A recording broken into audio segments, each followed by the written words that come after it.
একবার গ্রীষ্মের ছুটিতে মা আমাকে নিজের সঙ্গে করে শহরে বেড়াতে নিয়ে গিয়েছিলেন। যেহেতু আমি একটি হোস্টেলে থেকে পড়াশোনা করতাম, তাই বছরের অনেকটা সময় মায়ের থেকে দূরেই কাটাতে হতো।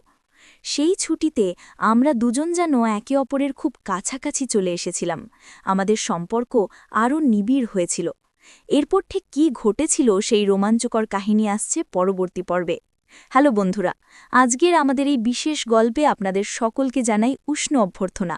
আমার নাম অরবিন্দ, আর আমার বয়স এখন ২৪ বছর। এই গল্পটি একান্তই আমার আর আমার মায়ের। এটি একটি বাস্তব ঘটনা। আমার মায়ের নাম আঁচল। বর্তমানে তার বয়স ৪৩। তিনি দেখতে বেশ সুন্দরী হলেও স্বাস্থ্য কিছুটা ভরাট। আমার যখন ছোটবেলা, তখন আমার বাবা কাজের সূত্রে বিদেশে পাড়ি জমিয়েছিলেন। এরপর তিনি সেখানেই বিয়ে করে ফেলেন এবং কখনো ফিরে আসেননি। এই ঘটনায় আমার মা খুব কষ্ট পেয়েছিলেন, কিন্তু ধীরে ধীরে তিনি সামলে ওঠেন। এখন আমাকে লালন পালনের সব দায়িত্ব মায়ের উপরেই এসে পড়েছিল, তাই তিনি নিজের জন্য চাকরি খুঁজতে লাগলেন। কিছুদিন পর আমার মামা আমার মাকে একটি চাকরির কথা বললেন, যেখানে একটি বড় কোম্পানির বসের সেক্রেটারির কাজ ছিল। প্রথমে মা মানা করলেন, কিন্তু মজবুরি ছিল, তাই মা রাজি হয়ে গেলেন এবং চাকরি জয়েন করে নিলেন। এখন এতে একমাত্র সমস্যা ছিল যে সেক্রেটারি হওয়ার কারণে মাকে সবসময় বসের সাথে আন্তর্জাতিক সফরেও যেতে হতো। আর আমি তখনও ছোট ছিলাম। যখন মা আন্তর্জাতিক সফরে যেতেন, তখন আমাকে সবসময় আত্মীয়-স্বজনের বাড়িতে রেখে যেতেন। আমি শেষ পর্যন্ত বাড়ির চেয়ে বেশি সময় আত্মীয়-স্বজনের সাথেই কাটিয়েছি। যখন তিনি ছোট ভ্রমণে যেতেন, তখনও আমাকে আমার নানির বাড়িতে রেখে যেতেন। কিছুদিন পর আমাকে বোর্ডিং স্কুলে পাঠিয়ে দেওয়া হলো এবং আমি সেখানেই হোস্টেলে থাকতে লাগলাম। যখন আমি কলেজে এলাম, তখনও আমি ডরমিটরিতে থাকতাম। সেই বছরগুলিতে আমি আমার মাকে শুধুমাত্র গ্রীষ্মের ছুটিতেই দেখতাম, সেটাও তখন যখন আমরা বিশ্বের কিছু সেরা জায়গায় ছুটি কাটিয়েছি। দুর্ভাগ্যবশত তার এই চাকরির কারণে এই সুযোগ সাধারণত ৪ বা ৫ দিনের বেশি স্থায়ী হতো না। গ্র্যাজুয়েশনের পর আমি গ্রীষ্মে কিছু মহিলা বন্ধুদের সাথে ডেটিং করে নিজেকে ব্যস্ত রাখার পরিকল্পনা করলাম। কিন্তু ঠিক সেই দিনেই মায়ের ফোন এলো এবং তিনি বললেন, অরবিন্দ, আমি গোয়ায় আমাদের ছুটির জন্য সমুদ্রের পাশে একটি জনপ্রিয় রিসর্ট বুক করে ফেলেছি এবং আমাদের ২ দিন পর বেরোতে হবে। এটা শুনে আমার মন খারাপ হয়ে গেল, কারণ মা আমার সাথে না জিজ্ঞেস করেই সব বুক করে ফেলেছিলেন। আমার তো তৈরি পরিকল্পনা নষ্ট হয়ে গেল। কিন্তু একটা খুশিও ছিল যে অনেকদিন পর মায়ের সাথে সময় কাটানোর সুযোগ পাওয়া গেছে, তাই আমি সব ভুলে খুশি হয়ে গেলাম। পরের দিন সকালে আমি ডরমেট্রি থেকে বাড়ির জন্য বেরিয়ে গেলাম। যখন আমি বাড়ি পৌঁছালাম, তখন মাও বাড়ি এসে গিয়েছিলেন। বাড়ি যেতেই মা আমাকে জড়িয়ে ধরে বললেন, কেমন আছে আমার ছেলে? আমি বললাম, ভালো আছি মা, শুধু তোমার খুব মিস করছি। তখন মা বললেন, বেটা, এই জন্য তো তোমার সাথে ছুটিতে যাওয়ার পরিকল্পনা করেছি, যাতে আমরা দুজনেই একসাথে সময় কাটাতে পারি।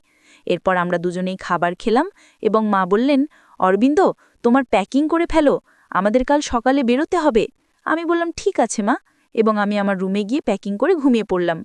পরের দিন সকালে আমরা দুজন গোয়ার জন্য বেরিয়ে গেলাম এবং দুপুরের মধ্যে গোয়া পৌঁছে গেলাম। সেখানে পৌঁছে আমি দেখলাম যে মা হোটেল না নিয়ে সরাসরি সমুদ্রের পাশে একটি ছোট্ট তারপর মা হঠাৎ করে আমার জীবনে অনেক আগ্রহ নিতে শুরু করলেন এবং আমরা কথা বলতে অনেক সময় কাটাতে লাগলাম। তাকে কাছ থেকে দেখলে আমি বুঝতে পারতাম যে তিনি এখনও ভালো অবস্থায় আছেন। সমুদ্র সৈকতে অনেক পুরুষ আমার মাকে তাকিয়ে দেখত, কিন্তু তিনি তাদেরকে না দেখার ভান করতেন। দিনের শেষে আমরা আমাদের স্যান্ডবেড এবং ছাতা দ্রুত সমুদ্র সৈকতে ফেলে এসে আমাদের ভিলায় ফিরে এলাম। কাপড় বদলে আমরা একটি স্থানীয় রেস্টুরেন্টের ছাদে রাতের খাবার খেতে গেলাম। রেস্টুরেন্টে আমরা একটি মার্টিনি এবং স্যালাড দিয়ে শুরু করলাম। তারপর লবস্টার এবং অন্যান্য সামুদ্রিক খাবারের সাথে হালকা ফ্রেঞ্চ হোয়াইট ওয়াইন নিলাম। রাতের খাবারের পর আমরা রেস্টুরেন্টের পাশের রাস্তায় হাঁটতে বেরোলাম। রঙিন ভিড়ের মধ্যে হাঁটতে হাঁটতে আমরা বার এবং ক্যাফেতে বাজানো সঙ্গীত শুনতে পাচ্ছিলাম। মা আমার হাত ধরে হাঁটছিলেন। তখনই আমি তাকে বললাম, মা, আশেপাশের লোকেরা কি ভাবছে? মা বললেন, ভাবুক, আমাদের কি? তার এই কথা শুনে আমি অবাক হয়ে গেলাম এবং ভাবতে লাগলাম, শেষ পর্যন্ত আমার মা কেন এমন কথা বলছেন।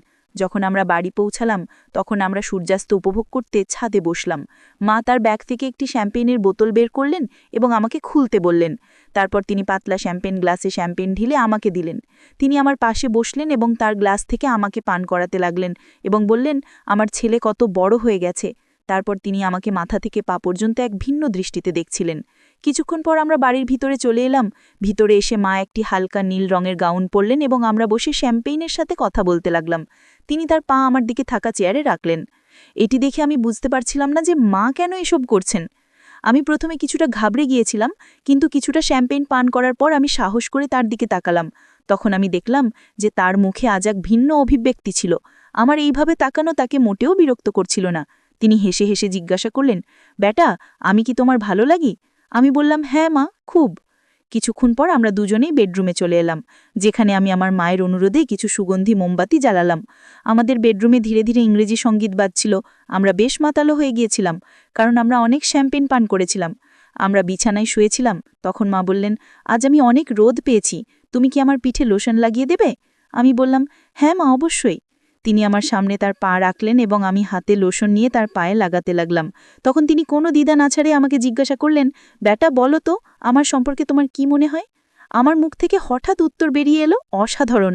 তখন মা আমার দিকে তাকিয়ে বললেন, বেটা, আমি এতদিন তোমাকে নিজের থেকে দূরে রেখেছি, এ ব্যাপারে তোমার কি মনে হয়, আমি কেমন মা? তখন হঠাৎ আমার মনে হলো যে আমরা আমাদের জীবনে এত কম সময় একসাথে কাটিয়েছি। ছোটবেলা থেকে মায়ের কথা মনে করার সমস্ত অনুভূতি আমার স্মৃতিতে ভেসে উঠল। আমার চোখ থেকে অশ্রুর ধারা বয়ে পড়তে লাগল। হঠাৎ মা আমার দিকে তাকালেন এবং তিনি লিকার উঠে এসে আমাকে জড়িয়ে ধরে বললেন, আমাকে মাফ করে দিও বেটা, আমি খুব খারাপ মা। আমি চাকরির চক্করে আজ পর্যন্ত আমার ছেলেকে নিজের থেকে দূরে রেখেছি। তুমি চাইলে আমাকে কোনো শাস্তি দিতে পারো, আমি মানি। মা বললেন, আমি বুঝতে পারছি বেটা, তোমার কি কষ্ট হয়েছে, কিন্তু এখন আমি প্রতিজ্ঞা করছি আজকের পর কখনো তোমাকে আমার থেকে দূরে রাখব না, এমনকি যদি আমাকে চাকরি ছাড়তে হয়। এটি শুনে আমি খুব খুশি হলাম এবং আমি শক্ত করে মাকে জড়িয়ে ধরে বললাম, না মা, তোমাকে কোনো শাস্তি দেব না। তারপর আমরা দুজনেই একে অপরের অস্ত্র মুছে দিলাম। তারপর সারা রাত বসে আমরা অনেক হাসি ঠাট্টা করলাম। আমার মনে হলো যেন আজ জীবনের সমস্ত সুখ পেয়ে গেছি। পরের দিন আমরা আমাদের বাড়িতে ফিরে এলাম। এখন আমার মা তার চাকরি ছেড়ে দিয়েছেন এবং বাড়ির কাছে একটি বিউটি পার্লার খুলেছেন, যা দিয়ে আমাদের বাড়ি ভালোই চলে। এখন আমরা দুজন মা ছেলে ভালোভাবেই জীবন কাটাচ্ছি এবং আমাদের জীবনে খুব খুশি। তাই বন্ধুরা, এটা ছিল আমাদের ছোট্ট মা ছেলের গল্প। আপনি এই গল্পটি কেমন লেগেছে কমেন্ট করে অবশ্যই জানাবেন। যদি গল্পটি আপনার ভালো লেগে থাকে তাহলে এটি লাইক করুন এবং আপনার প্রিয়জনদের সাথে শেয়ার করুন। এই ধরনের আরও রোমাঞ্চকর গল্পের জন্য আমাদের চ্যানেল সাবস্ক্রাইব করুন এবং পাশে থাকা বেল আইকন টিপতে ভুলবেন না, যাতে আপনি আমাদের কোনো গল্প মিস না